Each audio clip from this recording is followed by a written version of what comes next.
Cody Talks NFL, presented by Blitzalytics.com. And here's your host, Cody Manning. And welcome back to Cody Talks NFL. I hope you guys are doing well. It's week 11. We got Thanksgiving next week. We're almost to the end of the season. Can't believe it's here. I mean, this whole month for me has completely flown by. Now, you guys that usually typically watch the video format of this show might be wondering what is going on. This is kind of a little different. You're not live on a Friday morning. Unfortunately, my producer, Rob, you know, the guy that I do the Fantasy Voyage with, Football Happy Hour with, and he helps me produce this show every Friday morning. And he sometimes will chime in to help give me a coffee swig break every once in a while. Unfortunately, he just had an emergency personal issue come up this morning. I'm not at liberty to say what that issue is, but it is an issue that I will have to deal with one day, unfortunately, if you want to put two and two together for those that personally know me. So it's a situation I understand what he's doing this morning. So he's just completely swamped dealing with that situation. And because of that, I am just going to record this on my own. I'm not sure when Rob will be able to get to edit this video and we can get this uploaded on YouTube.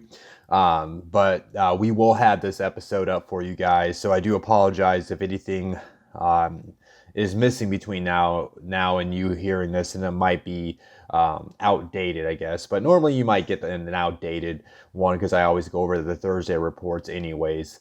So yeah, let me just go ahead and get into this. This is going to be your typical Cody Talks NFL episode, though, other than without our man Rob, who keeps us entertained throughout it. But yeah, so I'll recap last night's Thursday night game between the Cardinals and Seahawks really quick. Hand out my Blitzalytics Prospect Encyclopedia player of Thursday Night Football. There is one little news note on a bye team I'll run over as well, and then I just go through my Sunday game preview, starting with all the 1 p.m. matchups, going to the 4 p.m. matchups, the Sunday Night Football game, and the Monday Night Football matchup. Only thing that'll be different this week is, unfortunately, since we are not live today, there won't be any questions from the YouTube channel. So you're just getting a strict Cody Talks NFL. You only get to hear this voice for the next hour or so. More than likely an hour and a half. That's how normally it gets to. But let's go ahead and get into this. Last night we had a great NFC West battle between the Seahawks and the Cardinals. The Seahawks did end up winning that game 28-21 to take first place of the NFC West. Of course, we'll see if that can hold because they did lose to the Rams last week. And if the Rams can beat the Buccaneers on Monday night, then you're looking at the Rams will be sitting on top of the division. Last night's game was, you should have saw it coming, right? Everybody's talking about Kyler Murray being the MVP and Russell Wilson's falling off. It was just bound that Russell was going to come to play and make sure he didn't make any mistakes, make sure he didn't throw any interceptions, and that's what he did. He kept drives alive. He was able to find Tyler Lockett multiple times throughout the night. He was able to connect with DK Metcalf, and there was maybe a missed touchdown opportunity, the one that hit him in the face at the end of the second half. I thought the Seahawks offense, what we saw last night with the Carlos Hyde being healthy, that's what they were missing. DJ Dallas did a great job. I will say not great, but DJ Dallas did a solid job filling in over the last couple weeks with Travis Homer. They brought in Bo Scarborough even last night. But Carlos Hyde, Chris Carson, they're proven running backs in the NFL league that can get to 1,000 yards. They average 6 yards per carry, and when Russell Wilson at least has some type of resemblance of a running game and a veteran back that understands pass protections and can help eliminate those sacks, that's when their offense is going to flow like they did last night. And their defense did step up. It was playing a lot better than what we have seen this season last night. They kept Nuke Hopkins in check. There were some drives, though, that Kyler Murray's going to pick you apart, and he did.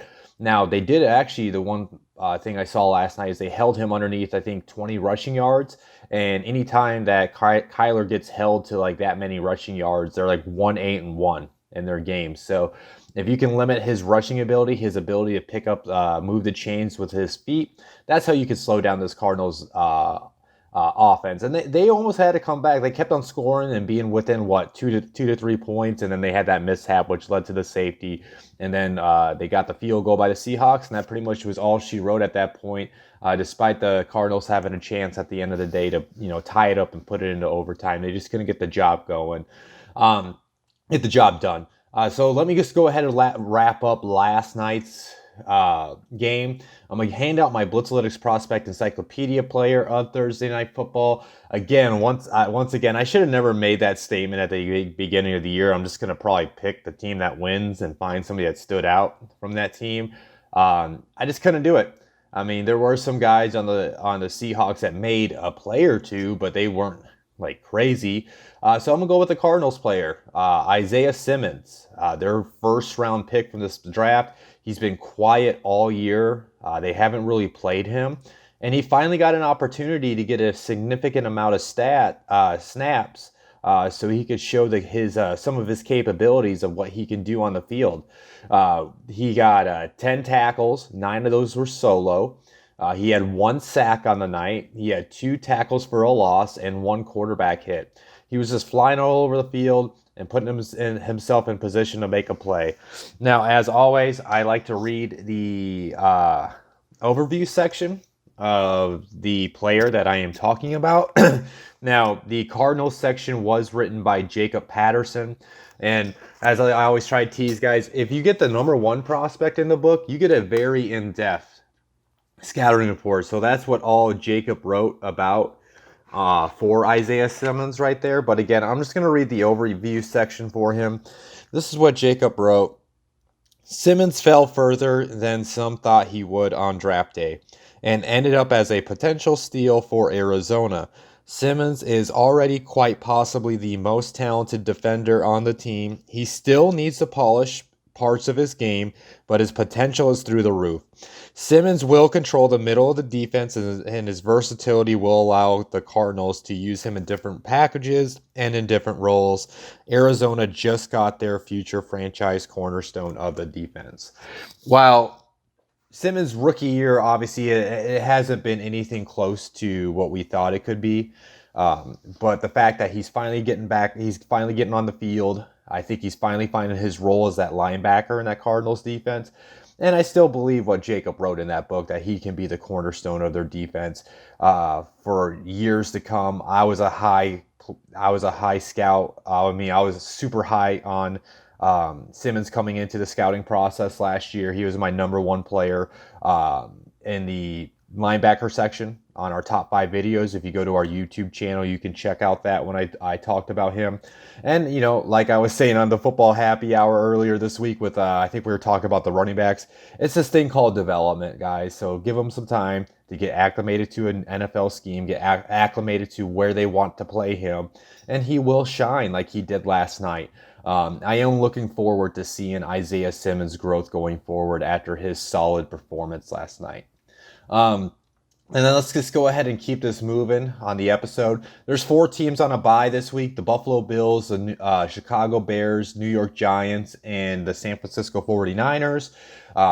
Outside of the Bills, Bears, and 49ers had no relevant news coming out in the recent days. The Giants had an interesting story that came out the other day. They fired their coach, their offensive line coach, Mark Colombo, after a nasty verbal confrontation, and hired David DeGuillermo. Now, it was kind of funny because on Twitter for a while, there was a report that Mark Colombo tried to get into an intense fist fight with head coach Joe Judge.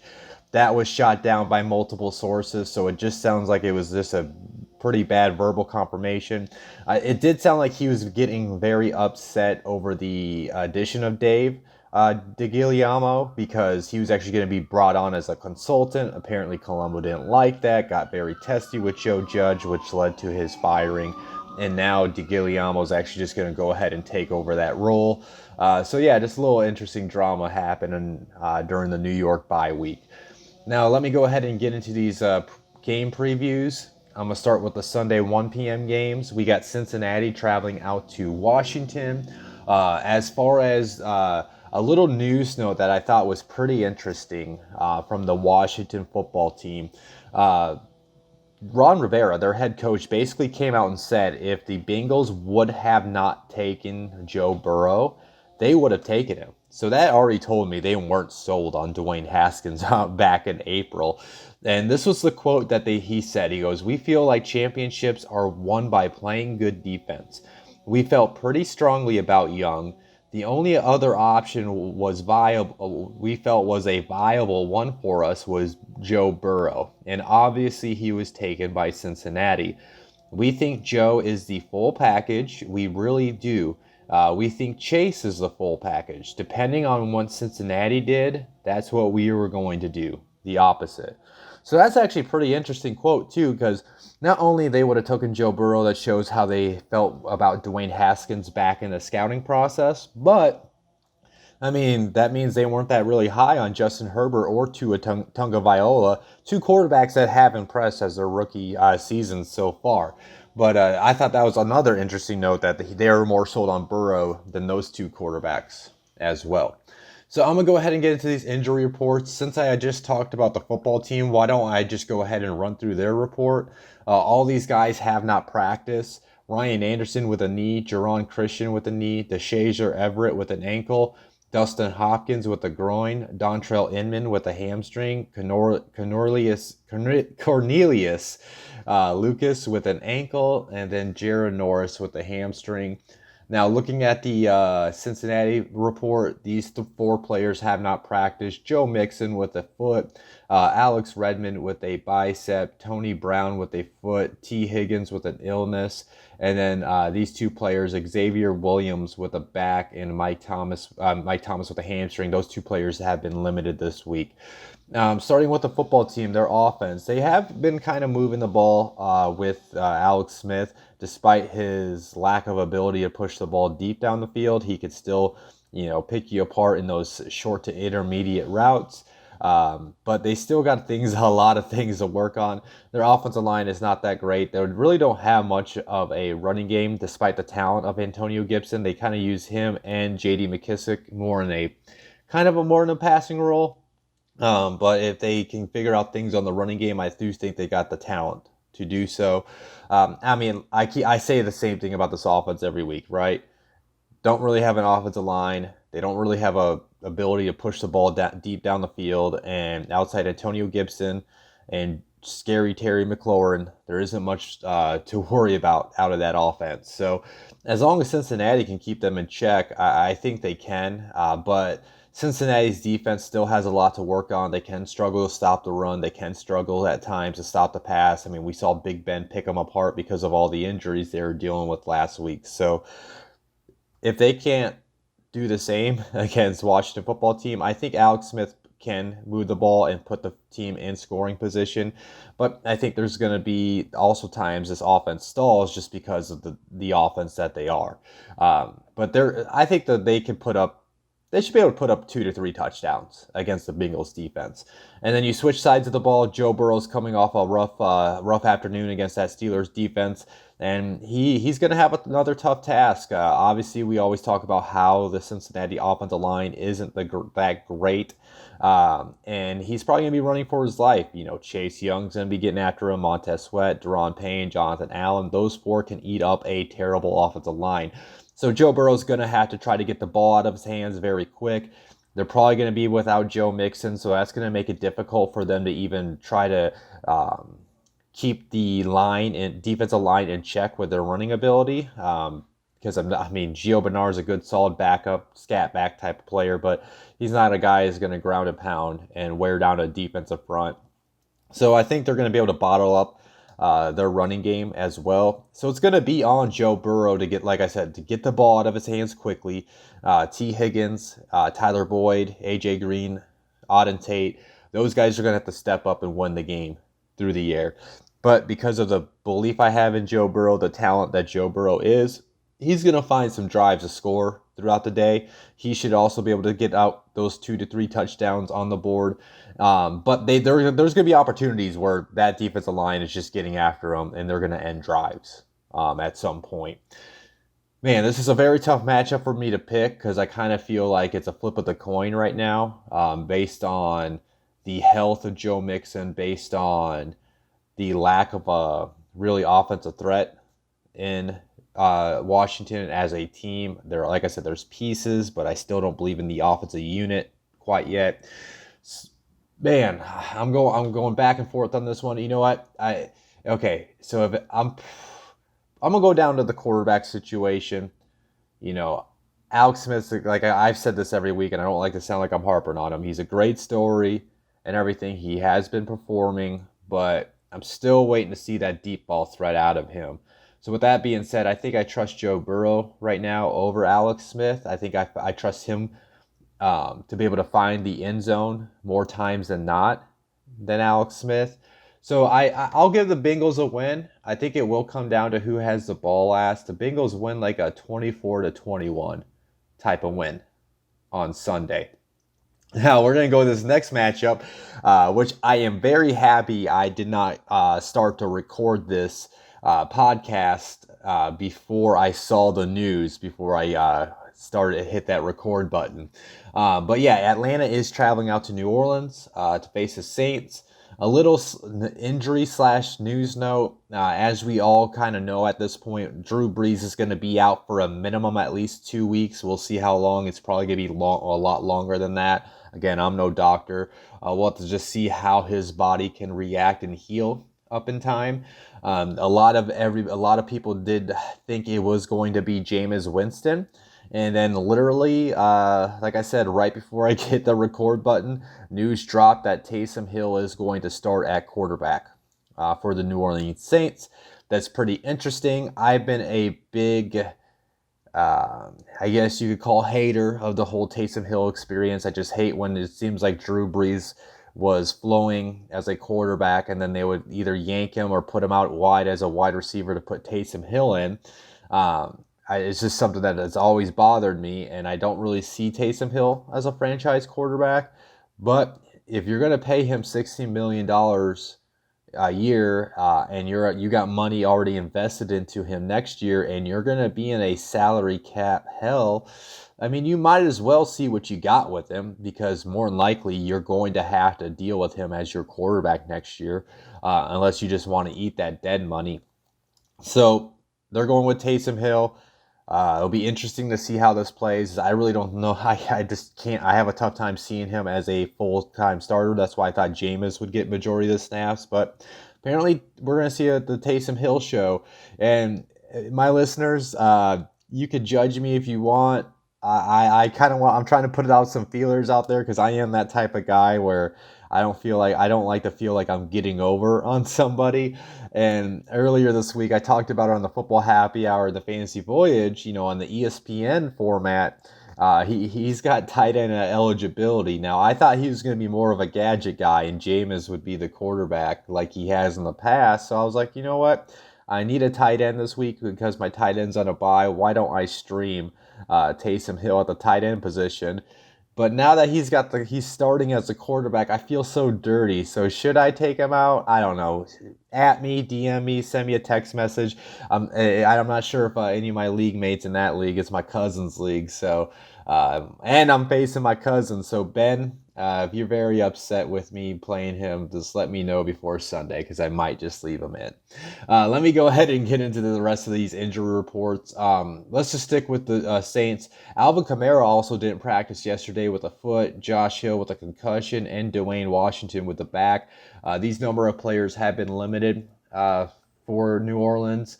Traquan Smith with a concussion, Cameron Jordan with a back, Ryan Ramczyk with a knee, Malcolm Brown with a calf, and Marshawn Lattimore with an abdomen. And then Atlanta's report's pretty small. Matt Gano has not practiced this week with an illness. And then Calvin Ridley and Josh Wetzel both have been limited. Ridley with a foot and Wetzel with an ankle. I don't know what to expect out of New Orleans offense, especially with Taysom Hill starting. I totally woke up this morning with the mindset I was going to talk about a Jameis-led offense, and I'm not sure what we're going to see out of Taysom Hill if he's going to be the full-time starter. And who knows, man? This could be Sean Payton playing games with us, and sure, Taysom Hill's the starter. And then he takes a quarterback power and then all of a sudden Jameis is in on the second snap, but technically Taysom Hill's a starter, and Sean Payton was just trolling the Falcons. We'll see. I mean, regardless, Atlanta's defense is not that great. They're a bottom 5 defense, so no matter who's at the quarterback position, they should be able to move the ball. Assuming that Alvin Kamara gets back into a practice today, he will be able to have a good day against that Atlanta defense. I think we could see a good, solid Michael Thomas day, and the other pieces in the offense, Emmanuel Sanders, Jared Cook, to have a solid overall day. No, even without Drew Brees, even if Taysom Hill takes the majority of the snaps, I think they should be able to put up some touchdowns against the Falcons defense. Reverse sides of the ball, Falcons are coming off the bye week. They're relatively healthy. They still got weapons in Julio. Well, we should see Calvin Ridley get back. Hayden Hurst. Todd Gurley's been decent this year. But that's the thing, is that New Orleans Saints defense, rush defense, is outstanding. They haven't allowed a 100-yard rusher in like 53 straight games. I think they're going to bottle up that, and they're going to force them to beat them through the air. Now, Matt Ryan, he can do that, but if Cameron Jordan, Marcus Davenport, they can get after him, Hendrickson, if they can get after him and force him into those sacks and interceptions, I think the Saints could keep this Atlanta offense in check. But these two teams always play each other tough. I think Atlanta's going to find ways to put points up on the board, but the Saints defense has been playing a lot better over the last few weeks, so I think they're going to find opportunities to stall them. With it being a divisional matchup, it's going to be a pretty close one, though, I think. But with New Orleans being at home, I know Atlanta kind of still technically maybe has an outside shot to get back in the playoff picture, even with an interim head coach in Raheem Morris. I don't see it happening. Saints have more to fight for. They need to hold on to that NFC South lead, so they're going to find a way to get this job done, but it's going to be a closer one than probably expected. I say the Saints win like a 27-21 type of win on Sunday.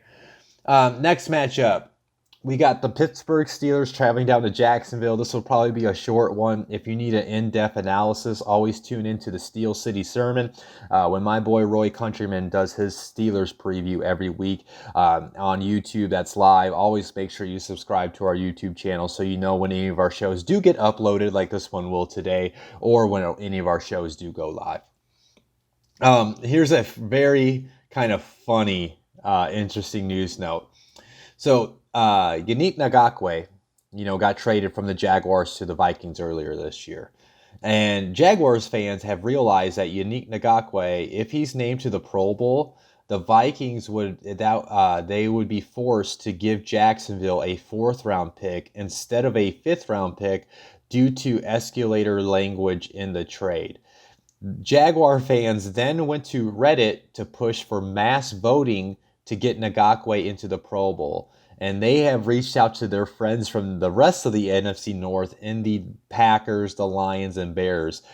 So they're trying to get a higher draft pick from Minnesota by getting Yannick Ngakoue to the Pro Bowl. I don't think I've ever heard something like that. As a Colts fan, I'm like, screw you, Jaguars, but it's brilliant. So kudos to you. Let me go ahead and get into these injuries, though. Since I'm talking about the Jaguars, I'll just stick with them. This hurts their already pretty bad secondary. CJ Henderson was placed on IR with a groin injury. Again, if they go on IR, doesn't mean their season's over. They can come back in 3 weeks. But that does suck because he's been a pretty solid cornerback as a rookie. The following players have not practiced.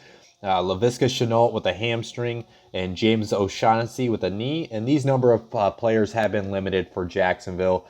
Tyler Eifert with a shoulder, Gardner Minshew with a thumb, Dakota Allen with an ankle, Devine Exigbu with a hamstring, Sidney Jones with an Achilles, Colin Johnson with a hamstring, Cam Robinson with a shoulder, Josh Allen with a hip, and DJ Hayden with a hamstring.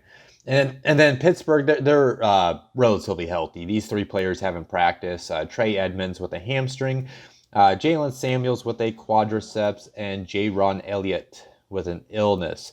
Starting with Jacksonville, since they're the home team, their offense, it's continued to struggle throughout the year. Jake Luton, he's a rookie quarterback, so he's going to make rookie mistakes like he has in the last couple weeks, and that's definitely going to continue. That's definitely going to continue against the Steelers' defense. Not only Steelers have, the best defense in the league. Jacksonville's line's not that great, right? So I think T.J. Watt, Cameron Hayward, Bud Dupree, they're going to eat up that offensive line. They're going to be able to bottle up James Robinson. And if they do that and they can make them one-dimensional, that's going to lead to sack opportunities, and that's going to lead to potential turnover opportunities for the Steelers' defense.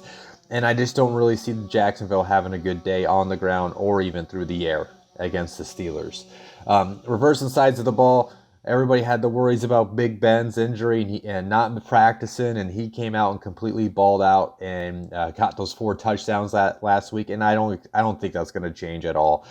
Jacksonville has completely struggled to stop the pass this year. So I think Deontay Johnson's going to have a day. Juju, Chase Claypool, maybe even James Washington, Eric Ebron. I think Big Ben's going to pick them apart through the air.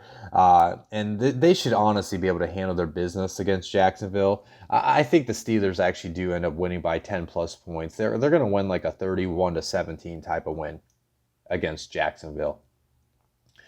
Now, I'm going to go ahead and head into this next matchup. Now, the Patriots, it's a long injury report, and with Rob not being here, I kind of need a little coffee right now to clear the throat. Just give me 1 second, people. All right. So, yeah, we got New England traveling down to Houston to face the Texans. Like I already kind of teased, New England's injury report every week is so long. All these players have been limited this week. We got Juwan Bentley with a groin, Adam Butler with a shoulder, Nick Folk with a back, Stephon Gilmore with a knee, Lawrence Guy with a shoulder, elbow, knee, Terez Hall with a shoulder, Damian Harris with an ankle and chest, Ryan Izzo with a hamstring and hand, Shaq Mason with a calf, John Simon with an elbow, Joe Thuney with an ankle, Dietrich Wise with a knee and hand, Isaiah Wynn with an ankle, and Matthew Slater with a knee. Now, these 5 players have not practiced this week for Houston. Brian Anger with a quad, Michael Thomas with a shoulder, Duke Johnson with an illness, Laramie Tunsil with an illness, Kenny Stills with a back, and then Charles Omenihu with a hamstring, and Senio Clemente, those 2 guys. Senio with a concussion, so those 2 guys have been limited this week. Let's start with Houston since they're the home team on their offense. It's Deshaun Watson. Do I need to say more? That he's having a great year, despite they're 2-8 at this point. So I don't think that's going to really change. I mean, New England's defense, they can shut you down. They can play very solid this year, especially underneath Bill Belichick. But I think Deshaun Watson, he was the one quarterback out of how many that went up to Foxborough in their first year or two and was able to put up a good performance. So I think he's going to have that confidence heading into Sunday. He's still got Will Fuller. He's still got Brandon Cooks. He's still got weapons that he can spread the ball to. And I think he's going to find a way to move this ball against New England's defense. I think he's going to put his team in scoring position. But with the mind of Bill Belichick, with his genius, he's going to find opportunities to slow down Deshaun Watson and hold them to field goals, hold them to punts. So it's going to be, I think, an up and down day for the Houston Texans offense. But I still think Deshaun Watson as a player is going to have a very great day. And then you switch sides of the ball. Cam Newton has been kind of playing a lot better the last couple weeks. They're figuring out things on the ground game, especially with Damian Harris. It will be interesting to see if they activate Sony Michel off the IR or not. But even if they do, or even if they don't, they got to keep on giving the rock to Damian Harris with how he's able to pick up the first downs and move the chains. I think the growth of Jacoby Myers as a player has helped that passing attack, and they're able to get creative. We saw it on the Jacoby Myers passing touchdown last week, and they shouldn't have to get creative against this defense. This defense cannot stop the pass. It can't stop the run. So I think they should try to force Cam and Damian Harris and Rex Burkhead and James White down their throat all the way down the field and try to score as many touchdowns as they can, because then that way They can play ball control. They can keep the ball out of Deshaun Watson's hands and make that offense sit on the sideline while they wear down that Texans defense. Man, this is a tough game to win because I always have a tough time picking against Deshaun Watson, but you got to go with the greatest coach of all time in Bill Belichick. He knows Romeo Crennel, they worked together how many years ago, so he understands what type of game that he's going to want to call. So I think Bill Belichick's going to be able to have a right game plan for his offense and for his defense to find a way to get a win on Sunday. Man, I have a feeling it's going to be close. So I do have a feeling the Texans are going to have an opportunity to win. But I just, for whatever reason, I think the Patriots are going to get out to a lead at some point and they're going to hold on to that. Once they get that lead, I think New England holds on to that lead and Houston just fails to make the comeback happen. So I say New England wins like a 21-17 type of win. I do think it's going to be close though, and I think it's going to be a little bit more lower scoring than probably expected. I'm gonna go ahead and move on to this next. Sorry, guys, I had to clear my throat there for a minute. I'm gonna go ahead and move on to this next game though. We got Philadelphia traveling out to Cleveland to face the Browns. A little news note for Philadelphia: they are expected to sign Jordan Howard. Really don't get the addition, but I guess. These following players have not practiced for the Eagles: Rudy Ford with a hamstring, J.J. Arcega-Whiteside with an illness, Corey Clement with an illness, Vinny Curry with an illness, and then John Hightower with an illness. Now, another news note that came out before I went online is Myles Garrett didn't practice this whole week because of an illness. Well, it came out this morning that he did just test positive, so he's already been ruled out for this game, so he won't be playing in it. And just get healthy as soon as possible, Myles, because you're one of my favorite players to watch. And it does suck because he is leading the league with the most sacks, and he's having a Defensive Player of the Year type of season. And then Mac Wilson hasn't practiced this week with a hip, and then these following four players have been limited. Joel Patino with an elbow, Sheldon Richardson with a knee, Wyatt Teller with a calf, and J.C. Treader with a knee. Starting with the Browns offense, man, I mean, we saw it last week. With the addition of Wyatt Teller being back in that offensive line, that's helping out their running attack. And it doesn't help. I mean, of course, it helps that you got Nick Chubb back. But with them having a full set of their offensive line, they're able to get the things back to going on the ground game. And that makes just life easier on Baker Mayfield, where he doesn't have to be the dude. He doesn't have to force the throws, which can lead to his interceptions. So I don't think that's really going to change much. Yes, Philadelphia's defensive front, it's pretty solid, but their linebackers still need some work. Their secondary still needs some work. So I think Nick Chubb's going to have a pretty solid day. I think Kareem Hunt's going to have a good day. Because of the Philadelphia linebacker group, I think you're going to see Austin Hooper and maybe a Njoku, maybe a Harrison Bryant get involved from the tight end position. And I think they're just going to do the ground game, play action, and just pick them apart throughout the day. And they should be able to score 3 touchdowns against this Philadelphia defense. Now, switching sides of the ball, that Philadelphia offense, man, what is going on? They had the healthiest version of themselves last week, and they could not get anything going against that Giants defense. But they are going against a weaker Cleveland defense now that will be without Myles Garrett. So who's going to step up in his absence? Can Larry Ogunjobi be a force? Maybe can Olivier Vernon come off the edge? But if they can't, get any pressure on Carson Wentz, and he'll have time to pick them apart in the pocket, that does definitely help Philadelphia's chances. But again, what kind of offense are we going to get? Is Carson going to be running for his life, which leads to his fumbles and his interceptions? Or are they going to be able to give him time where you can get the ball to Jalen Reagor, Travis Fulgham, Alshon Jeffrey, Dallas Goedert, Miles Sanders working out of the backfield? I do think the Eagles' offense is going to kind of find a little bit more consistency on Sunday now that Myles Garrett won't be playing in this matchup. And I do think that's going to help them stay within a score of this game and have an opportunity to win. But, man, I can't trust Philadelphia. Like, I see the talent. But until they can consistently perform week in and week out, I just simply can't trust them. I trust the Browns offense more than them because of the addition of having Wyatt Teller and Nick Chubb back in that unit. And because of that reason, I think Cleveland's going to find a way to win on Sunday. But because of Myles Garrett not playing, this game's going to be a lot closer than what it would be if Myles Garrett would be playing. I think Cleveland just finds a way to kick a field goal at the end to win. Man, I see them winning like a 27-24 type of win on Sunday. And then we are going to go to this next game. We got the Detroit Lions traveling down to Carolina to face the Panthers. And Detroit, they might be missing some key pieces on that offense this week. Danny Amendola hasn't practiced with a hip injury. Kenny Golladay has yet to return to practice with his hip injury. I thought this might be the week we see him come back. And this is kind of scary. Not sure when this happened, but DeAndre Swift practiced on Wednesday, but then he did not practice yesterday because of a concussion.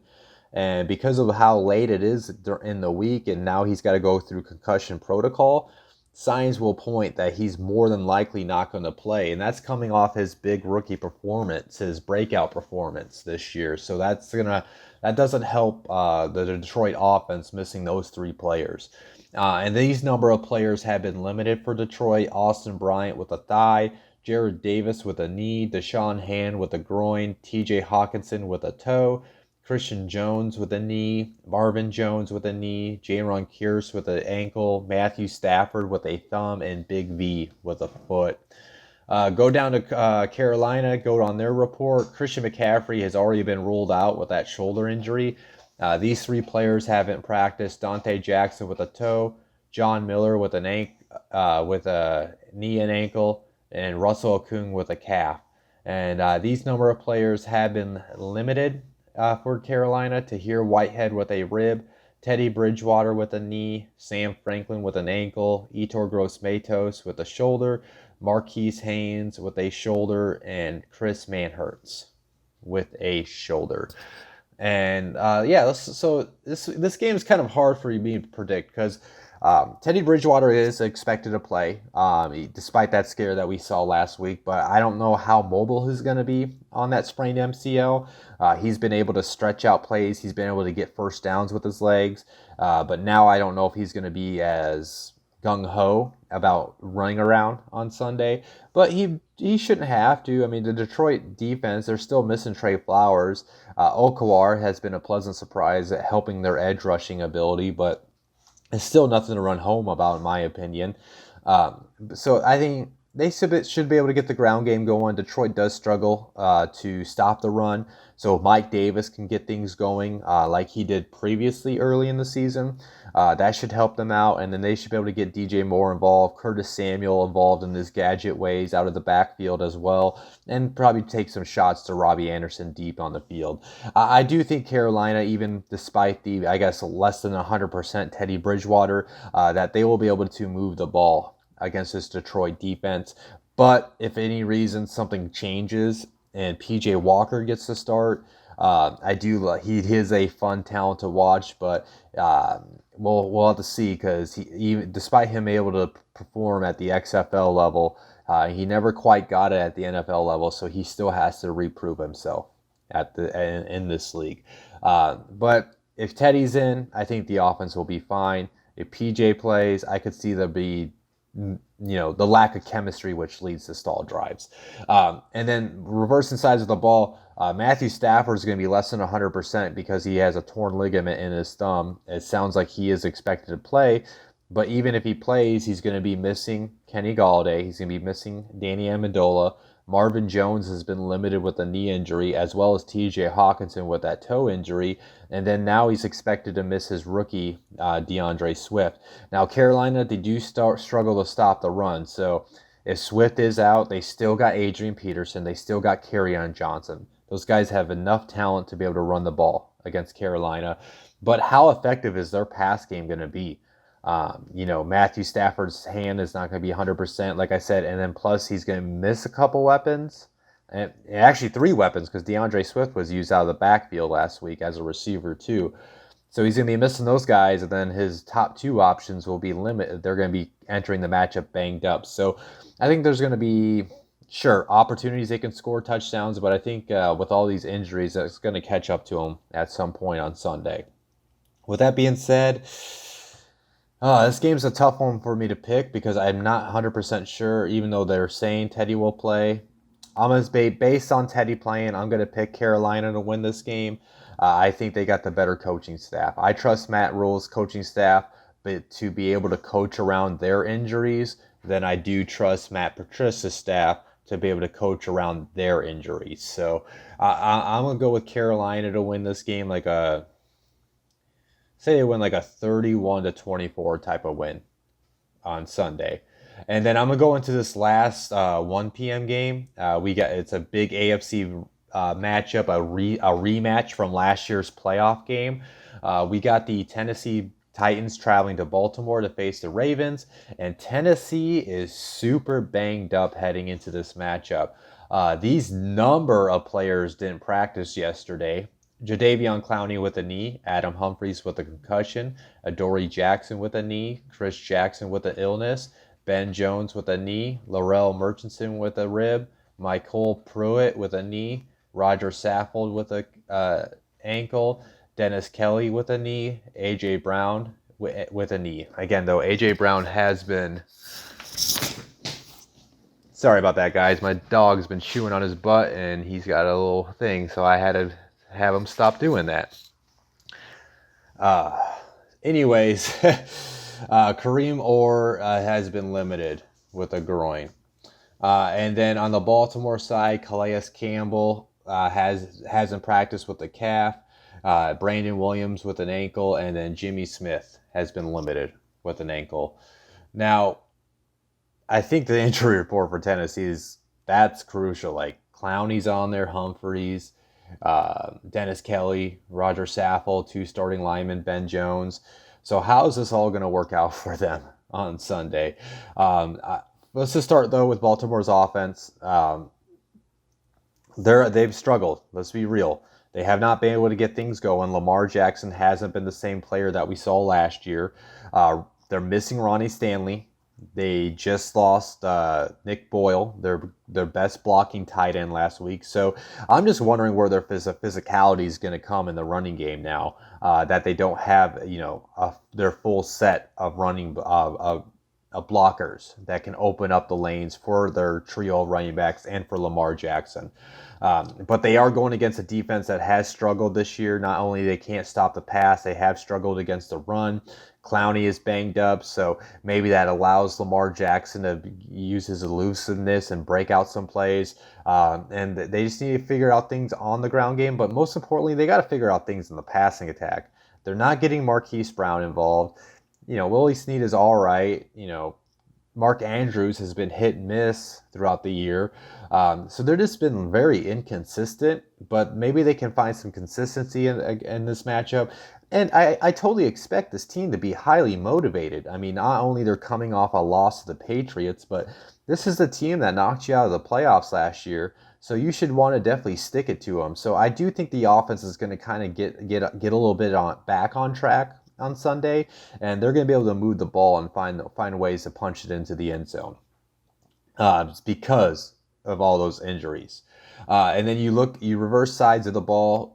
Tennessee, they are their offense has been very as much as inconsistent as the Baltimore defense. The Baltimore offense, ever since Taylor Lewan went down, they have kind of struggled to get the running game going with Derrick Henry. They hardly can get any consistency out of A.J. Brown just because of the lack of targets. One game he's getting those 7+ targets. Next game, like last week, he's only getting 4 targets. So what are they going to do without Taylor Lewan? Can they get the ground game going? Now, this is the time of the year when Derrick Henry starts to take over games. But they are going against a pretty stout defense that had not, even though without Campbell, they're going to be able to, keep that offensive line in check, and that's going to allow Patrick Queen and Malik Harrison to run around. This seems definitely like one of those type of games, though, is who's going to win the turnover battle. Who can get their hands on the ball more? Can it be a Marcus Peters? Can it be one of those defensive front guys? Maybe can Harold Landry make a play for Tennessee, or Rashawn Evans? So, man, this is such a tough game because I think I see both offenses should be able to find some more consistency, but I think they're going to stall at times. If I had to guess who would win that turnover battle I just talked about, I would go with Baltimore. I think they have more risk takers on that defense, and they have a better secondary than Tennessee. So I'm going to say Baltimore finds a way to get their revenge in a very close matchup. They win like a 28-24 type of win for Baltimore. And that will wrap up the 1 p.m. game. So I am going to go ahead and head into the 4 o'clock hour. Let me just get a little bit of coffee here, guys. I'm kind of losing my voice.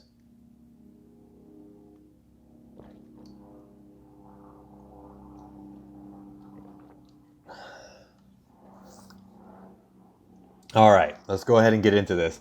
This will probably be a quick one, and I do apologize, Jets fans. It's just how your season's been going. We got the New York Jets traveling out to LA to face the Chargers.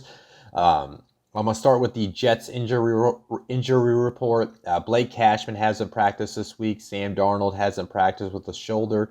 And then Bless Austin hasn't practiced with the neck. And these number of players have been limited.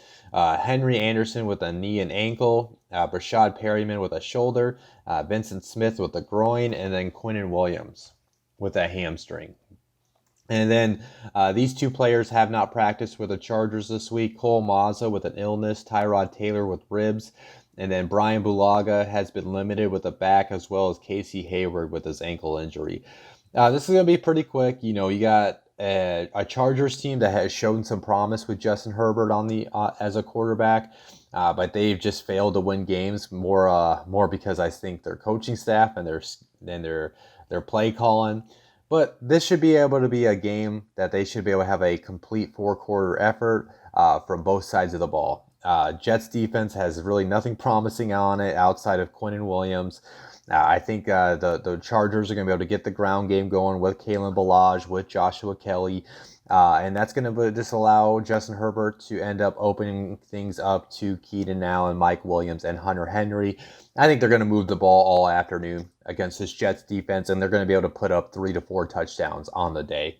And you reverse sides of the ball, it sounds like Sam Darnold's going to be out, so you got, once again, a Joe Flacco-led offense. Yeah, sure, he had a couple flash plays against the Patriots, but it's a divisional matchup.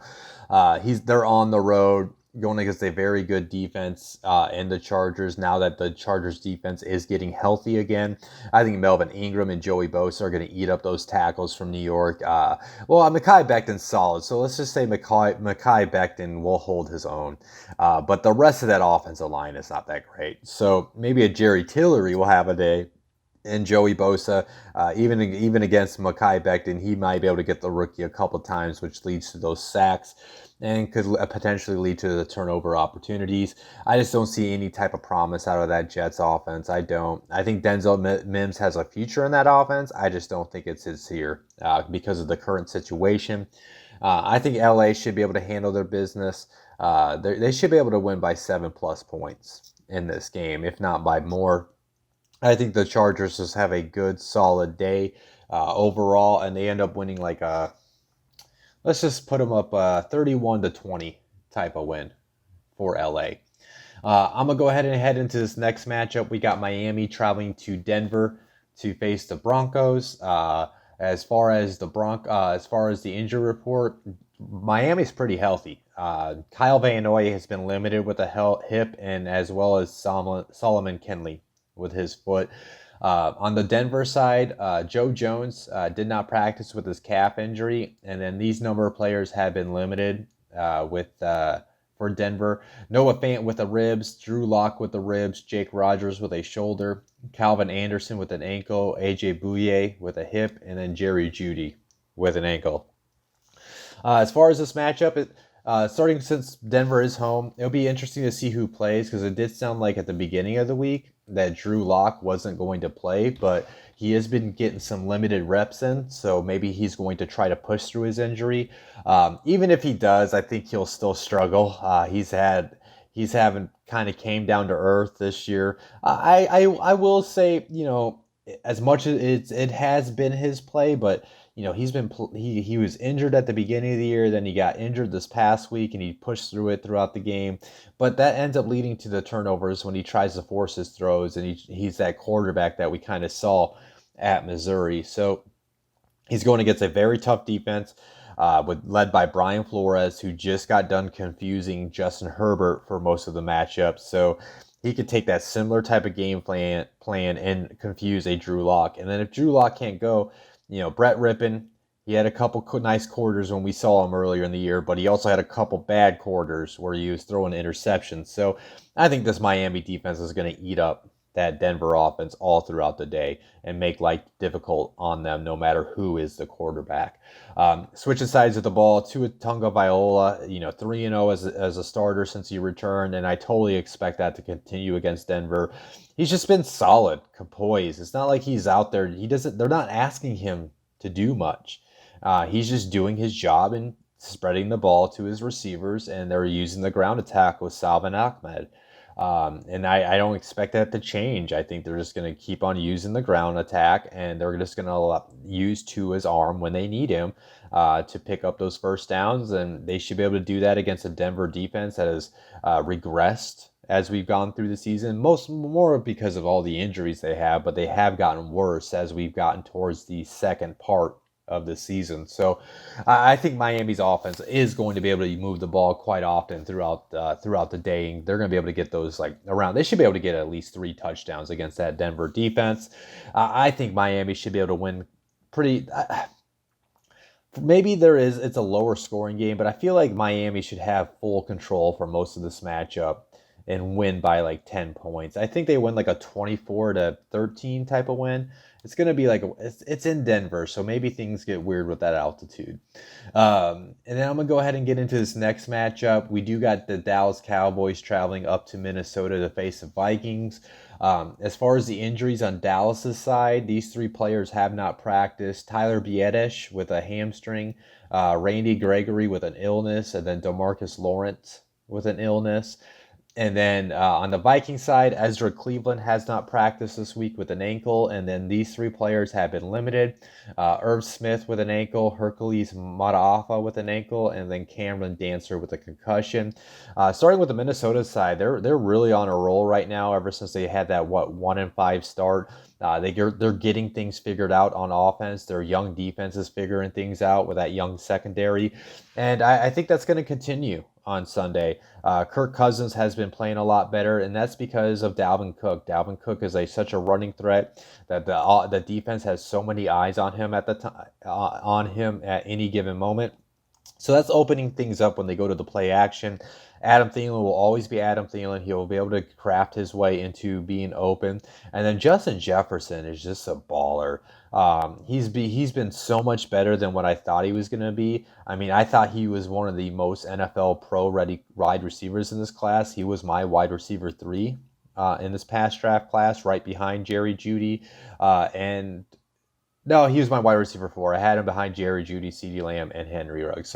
But still, he was a first-round talent to me, but I always kind of viewed him as a number 2, but it looks like he can be a number 1. His playmaking ability is the stuff that's been impressing me so much, and I think that's going to continue on Sunday. Dallas's defense is just straight out bad.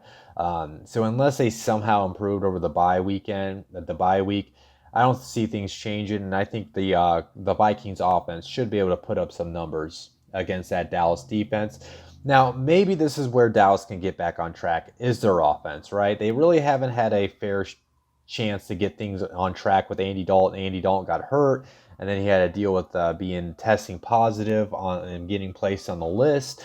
But now he is back, so maybe they can get things figured out. They still got a heck of a trio between CeeDee Lamb,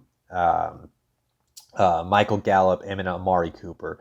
So there is still the talent there. Maybe Ezekiel Elliott can get things going, but the thing with the Dallas offense, as I always say, it's the lack of offensive line. They had the talent, but then they lost 2 or 3 guys to injury. Tyler Biadasz hasn't practiced this week with his hamstring, and he's been solid for them as a rookie lineman. And they're going against a defense that now just has gained confidence over the last month. I mean, I still think there's holes. They're still not the greatest defense as far as stopping the pass. So that's what I'm saying. I think Andy Dalton's going to have an opportunity to move the ball against this Vikings defense. But Harrison Smith is playing like he's playing out of his mind right now. Even at that age that he is at right now, he's one of the most underrated safeties in the league. He should be recognized more than he's not. He should be a better household name across your average NFL fan. So with that being said, I think the Cowboys are going to put up some points. I do think they're going to have opportunities, but I think the Vikings defense just find ways to get some pressure on Andy Dalton, which either leads to some sacks, which stalls drives, or maybe they can force him into some decisions, which can lead to those potential interceptions. I think the Vikings are just playing way better right now, despite the fact that I think the Cowboys' offense can get back on track on Sunday. I think the Vikings do end up finding a way to win. They win like a 24-17 type of win on Sunday. And then I am going to get into the last 4 p.m. matchup. We got the Green Bay Packers traveling down to Indianapolis to face the Colts. Let's start with these injury reports. With the Packers, these number of guys haven't practiced. This one could be huge. Devontae Adams hasn't practiced with an ankle injury. Travius Adams with a toe. Tyler Ervin with hip and ribs. And Mercedes Lewis with a knee. And then these number of players have been limited. Kadar Holman with a quadricep, Alan Lazard with a core, Will Redmond with a shoulder, J.K. Scott with a back, Equinemius St. Brown with a knee, and then Robert Tonyan with an ankle. And then on the Colts side, these 2 players have not practiced. Danico Autry with an illness, and then Noah Tajayi with a knee. I should know that as a Colts fan, but even though he does get snaps, but he doesn't get enough significant amount of snaps where they ever announce his name on the broadcasts. And then these 4 players have been limited. Kenny Moore with the ribs, Mo Alley Cox with a knee, Kimiko Ture with an ankle, and then Braden Smith with a thumb. This is a game I cannot wait to watch. Even if you could take the Colts equation out of it, could be just because you got Aaron Rodgers, who's having his bounce. I wouldn't call it bounce back year, but a reminder year to all NFL fans that he could still be the quarterback that he was in the past. He's getting Alan Lazard back, so that should help out the offense. MVS is coming off a solid performance. We'll have to see where Devontae Adams stands. Maybe he does get a practice in today, and he's good to go on Sunday. As a fantasy football owner, I hope he is. As a Colts fan, I hope he's not. Kind of torn on that. But they are going against one of the better defenses in the league. And they always want to step up and play against these very good quarterbacks. But I do think Aaron Rodgers, he's going to get this defense a couple times. Colts defense, as great as they are, there's some times where they give up these big chunk plays. So as long as Devontae Adams is on the field, I think he's going to have his moments. I think MVS is going to sneak past that secondary a couple times. And I think the Green Bay the offense is more than capable, especially with Aaron Jones and Jamal Williams at the running back position, to just kind of pick apart this Colts defense throughout the day and find ways to score some touchdowns. Then you reverse sides of the ball, though. Colts offense is, one week they're consistent, next week they're inconsistent. That's one thing I've been harping on, is not only their inconsistency, but their lack of a true running attack. You can put blame on the running backs. You can put blame on the offensive line for not getting any push.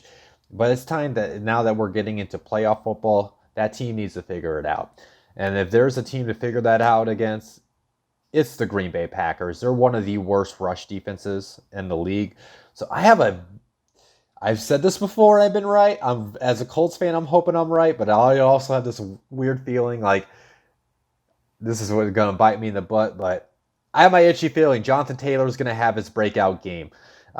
This Packers defense struggles to stop the run. I think the offensive line is going to get a lot of push against them, and they're going to get the running attack going with Taylor and with Nyheim Hines and with Jordan Wilkins sprinkled in.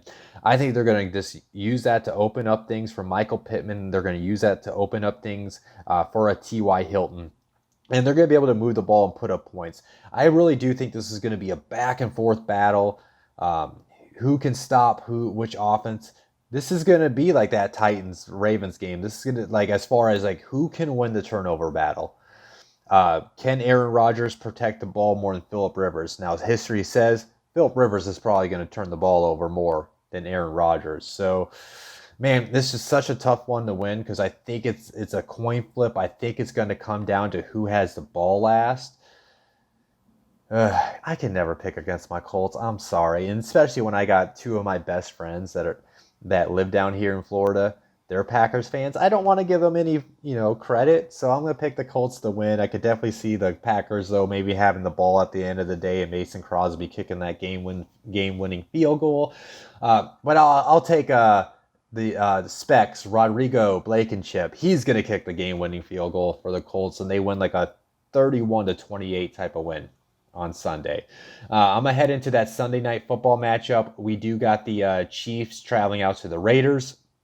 DeAndre Baker, former first-round pick. I don't know if you guys know about this.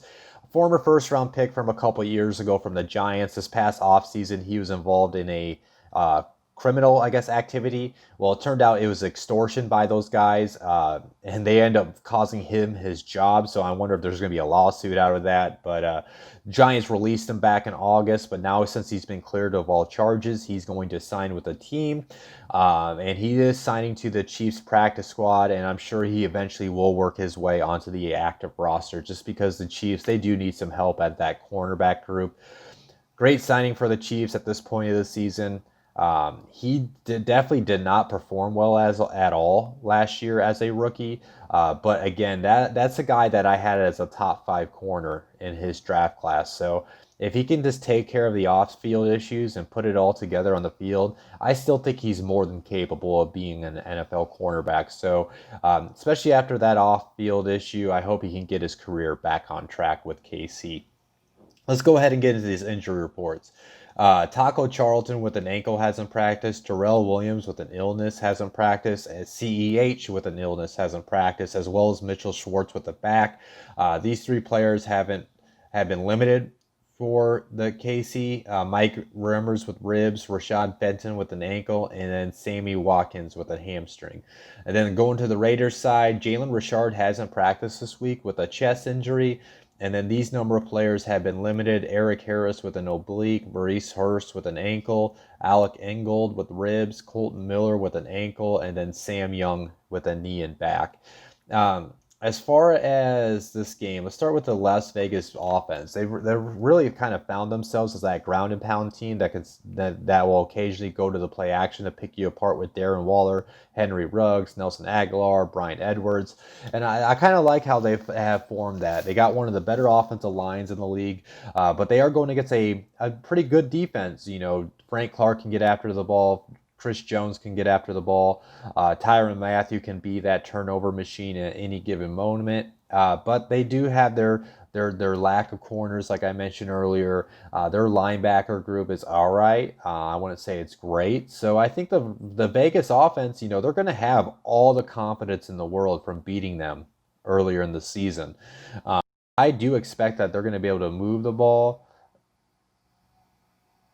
And they're going to be able to... Sorry, I just had something pop up on my screen when I was just recording this. They're going to be able to move the ball, and I think they're still going to be able to put up points. But if anybody noticed it, I'd never heard Andy Reid talking about it, but Andy Reid is very fired up after that team took the victory lap, I guess, last time. So I think the KC offense is going to come to play, and Patrick Mahomes is going to play lights out, and they're going to completely tear apart this defense all week. And I mean, all Sunday night. And plus, Andy Reid is basically, I think he's only got, 2 or 3 losses coming off a bye week. So, yeah, I think KC is actually just going to take it to them. But I mean, I think the Raiders are going to have opportunities to score. But if the Raiders can't play that clock control early and they can't get those touchdowns early, this could get ugly fast.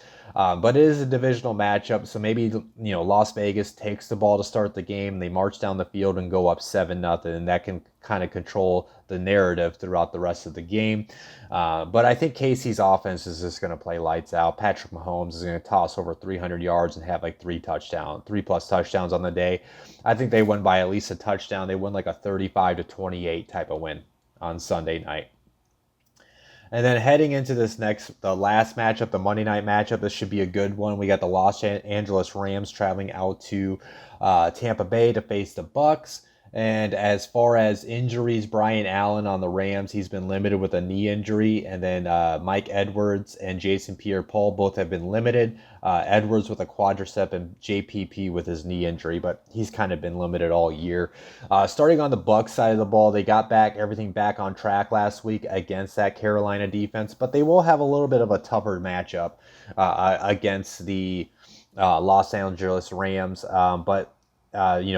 Jalen Ramsey can be that shutdown guy. Who do they stick him on? I would bet Mike Evans just because that's just the feeling I got who they would match him up. Darius Williams has been a nice surprise for that defense, so he'll be on the opposite side covering AB, Chris Godwin throughout the game. But again, there is just so many guys to stop. So who do they decide to leave open? Right? Is it going to be Rob Gronkowski at AB, or does that open up things for others? And then Aaron Donald should be able to have a good, solid performance, but can Rojo get going? Can maybe Leonard Fournette get going? I don't think so. But if they continue to spread the ball to everybody, I think they're going to be able to find ways to score against this Rams defense. And then as far as the Rams, they're going to have a tough time. They've been running the ball a lot better this year, but they're going against one of the better rush defenses. I think Levante David and Devin White are going to be able to bottle up whoever's coming out of that backfield, whether it's a Malcolm Brown, Darrell Henderson, or a Cam Akers. And they're going to force them to be one-dimensional. Now, Sean McVay, he can be creative, though. So does that open up things for Cooper Kupp? Bobby Trees, Josh Reynolds, the tight ends? I think they're going to have their drives, though, when they're going to be scoring and they're going to be putting up points. I actually kind of feel like I got a weird feeling this could end up turning into a shootout type of matchup, back and forth type of matchup. But I am going to go with the Tampa Bay Bucs just because of how they played last week. I think they're going to be able to find that. I trust Tom Brady right now over Jared Goff. Like, Jared Goff playing a lot better this year, definitely, but Tom Brady's at home. It's a Monday night game. I think he's going to come to play, especially after all these people, including myself, have been giving him all this crap about how he can't not play when it's past his bedtime. I think he's going to come out and make a point that, yeah, shut up. I'm Tom Brady. I can play on primetime. I can play at night. Let's put this narrative to rest. So I think the Bucs are going to end up squeezing out a win, though. I do think it's going to be close, like a 35-31 type of win. Again, this is a little bit different this week. I have to see if my video even connected, if Rob has to splurge it together, because something popped up about how it's just saved on my phone. So I hope you guys do get this whole episode. I do want to thank everybody for listening. Again, make sure you subscribe to our YouTube channel. Make sure you like this video as long as I have the video format up. Either way, it should be on the Blitzalytics Podcast Network as well. You can find us on Spotify, Stitcher, iTunes, you name it. I'm just going to go ahead and head out, guys. It's already been a weird episode for me just being here by myself, not without Rob, without you guys on the YouTube comments. It's been weird just being here. I got my dog chewing in his fucking ass, which got annoying earlier about that. So if you guys heard the audio of that, I apologize. But it was driving me nuts. That's why I had to take care of that in that moment. But yeah, you guys have a great week. Enjoy the Week 11 games. I'll see you guys next week for Cody Talks NFL, as well as our other YouTube shows. Blitz out.